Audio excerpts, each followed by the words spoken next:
Девичьи сны – мелодия гор в краю родном незабудки. В этом зале представлено более 50 работ, написанные маслом в разные периоды жизни талантливой ингушской художницей, заслуженной деятельницей искусств Ингушетии Индирой Ильясовой.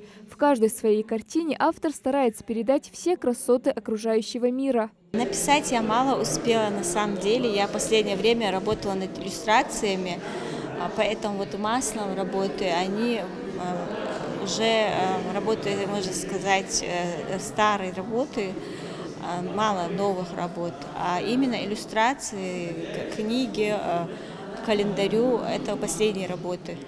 Живопись – одно из приоритетных направлений творческой деятельности Индиры Ильясовой. Она автор целого ряда картин, среди которых пейзажи, натюрморты, сюжетные работы. Талант художницы этим не ограничивается. Она является мастером декоративно-прикладного искусства. Ее уникальные работы, вышитые шелковыми лентами, впечатляют своей красотой и яркостью, а оригинальные композиции из цветов мало кого оставляют равнодушными. Это отмечают и сегодняшние гости. Индира, она Всевышний наградил ее трудолюбием и богатой мыслью, и творческим таким свободным подходом. Свою творческую деятельность Индира Ильясова начала больше 20 лет назад. Красота окружающей природы привлекала ее еще в подростковом возрасте. По словам художницы, раньше она не могла даже подумать, что когда-нибудь ее работам будут восхищаться огромное количество людей. На сегодняшний день Индира является одной из самых заметных и интересных живописцев Ингушетии.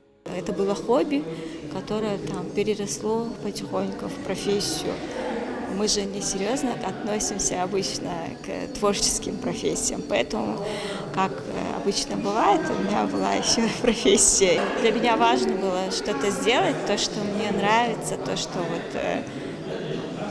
или если это заказ, чтобы это был соответствующий такой качественный, можно сказать, чтобы это и мне нравилось, и людям. Я для души, для себя и для людей, специально для выставки я ничего не делала на самом деле. Но была последняя работа, могла сделать, но они тоже такие творческие больше. Работы Индиры Ильясовой, написанные маслом и гуашью, создают впечатление акварельной прозрачности. Это результат ее особенной техники. Стиль художницы так выразителен, а образы, запечатленные на полотнах, так близки и узнаваемы, что даже не зная имени автора, зрители легко определяют, чья работа перед ними. Чувствуется человек, который нам дарит такую красоту. Он душевно богатый человек, то есть у